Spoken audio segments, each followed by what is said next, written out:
കൊച്ചിയിലൂടെ ഇങ്ങനെ ഡ്രൈവർ ഇല്ലാത്ത കാർ ഓടുന്നത് കണ്ടിട്ടുണ്ടോ? ഒരെണ്ണമല്ല 8-10 ഉണ്ട്. പരീക്ഷണ ഓട്ടങ്ങളാണ് ഇപ്പോൾ നടക്കുന്നത്. എന്നാൽ ഇതിന്റെ പിന്നിൽ അമേരിക്കയിലെ എയർഥയോ അല്ലെങ്കിൽ ഏതെങ്കിലും ചൈനീസ് കമ്പനികളോ അല്ല. ഇന്ത്യൻ കമ്പനിയാണ്, അതും കൊച്ചി ആസ്ഥാനമായി പ്രവർത്തിക്കുന്ന ഒരു മലയാളി സ്ഥാപിച്ച സ്റ്റാർട്ടപ്പ്. 400 കോടി രൂപയോളം മൂല്യം ഇപ്പോൾ ഈ കമ്പനിക്കുണ്ട് എന്നറിയുമ്പോഴാണ് ഇതിന്റെ വലിപ്പം നാം അറിയുന്നത്.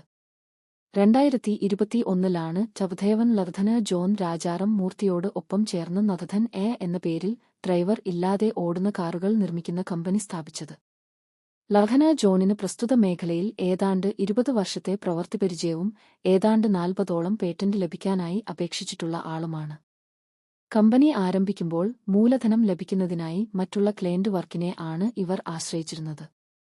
നമ്മുടെ കയ്യിൽ എത്ര വലിയ ആശയം ഉണ്ടെന്ന് പറഞ്ഞാലും അത് പ്രാവർത്തികമാക്കി അതിൽ നിന്ന് വരുമാനം വരും എന്ന് തെളിയിക്കുന്നത് വരെ അത് വെറുമൊരു ആശയം മാത്രമാണ്. ആ സമയത്ത് അതിന് ആവശ്യമായ ഫണ്ട് കണ്ടെത്താൻ ഒന്നെങ്കിൽ നമ്മുടെ ഫ്രണ്ട്സ് ആൻഡ് ഫാമിലി എന്നിവരെ ആശ്രയിക്കണം, അല്ലെങ്കിൽ ഇതേ രീതിയിൽ സർവീസ് വർക്ക് ചെയ്ത് സ്വന്തം നിലയിൽ കണ്ടെത്തണം. ഇത് വലിയ ഒരു കടമ്പയാണ്. നമ്മുടെ നാട്ടിലെ പലരുടെയും ആശയങ്ങൾ ഇപ്പോഴും ചിന്തകളായി മാത്രം തുടരാൻ കാരണം ഈ ആദ്യത്തെ ചുവട് വയ്ക്കാൻ കഴിയാത്തതാണ്. അതിന് സർക്കാർ സംവിധാനങ്ങളെയോ സ്റ്റാർട്ടപ്പ് മിഷനെയോ കുറ്റം പറഞ്ഞിട്ട് കാര്യമില്ല. ആശയം എല്ലാവരുടെയും കയ്യിൽ ഉണ്ടാവും, വെറുതെ ഫണ്ട് കിട്ടിയാൽ വിജയിപ്പിക്കാം എന്നൊക്കെ ആത്മവിശ്വാസവും തോന്നാം. പക്ഷേ അതൊന്നും പണം കൊണ്ട് മാത്രം നടക്കില്ല. ലർധനിലേക്ക് തിരിച്ചുവന്നാൽ അവരുടെ പ്രത്യേകത നിലവിൽ ഉള്ള ഏത് കാറിനെ വേണമെങ്കിലും ഡ്രൈവർ ഇല്ലാത്ത രീതിയിൽ ഓടിക്കാൻ സഹായിക്കുന്ന കിറ്റ് നിർമ്മിക്കുന്നു എന്നതാണ് പ്രത്യേകത.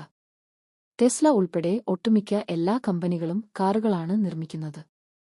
ലർധന് പരീക്ഷണം പൂർത്തിയാക്കിയാൽ നമ്മുടെ കൈവശം ഇപ്പോൾ ഉള്ള കാറുകളെ ഡ്രൈവർ ആവശ്യം ഇല്ലാത്ത രീതിയിലേക്ക് മാറ്റാൻ ആകും. ആലോചിച്ചു നോക്കിക്കേ അതിന്റെ ഒരു റേഞ്ച്. എന്നാലും കമ്പനിയുടെ നിലവിലെ ലക്ഷ്യം ഈ ടെക്നോളജി പബ്ലിക്കിനു വേണ്ടി നൽകുക എന്നതല്ല. പക്ഷേ ഭാവിയിൽ അങ്ങനെ ഒന്നു വന്നേക്കാം.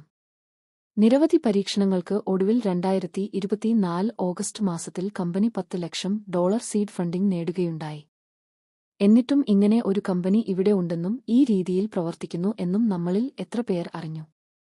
നമ്മുടെ നാട്ടിൽ ഇതൊക്കെ ചെയ്യാൻ കഴിവുള്ള ആളുകൾ ഇല്ലാഞ്ഞിട്ടല്ല, അവർക്ക് വേണ്ട സപ്പോർട്ട് കിട്ടാഞ്ഞിട്ടാണ്. ഇങ്ങനെ ഉള്ളവരെ പറ്റിയുള്ള വാർത്തകൾ വായിച്ചുകൊണ്ട് വേണ്ടേ നമ്മൾ രാവിലെ ഉണരാൻ? അത് നമ്മൾക്കും നൽകുന്ന പോസിറ്റിവിറ്റി വളരെ വലുതാണ്.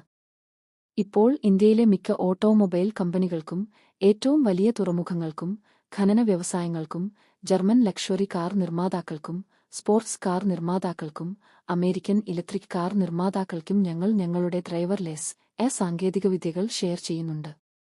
ഉൽപാദനക്ഷമത വർദ്ധിപ്പിക്കുകയും പ്രവർത്തന ചെലവ് കുറയ്ക്കുകയും ചെയ്യുന്ന ധാത് സിസ്റ്റം ഓൺ ചിപ്പ് അടിസ്ഥാനത്തിലുള്ള സാങ്കേതികവിദ്യയിലൂടെ ഈ വ്യവസായങ്ങളിൽ വിപ്ലവകരമായ മാറ്റം കൊണ്ടുവരികയാണ് ഞങ്ങളുടെ ലക്ഷ്യം, റോഷി പറഞ്ഞു.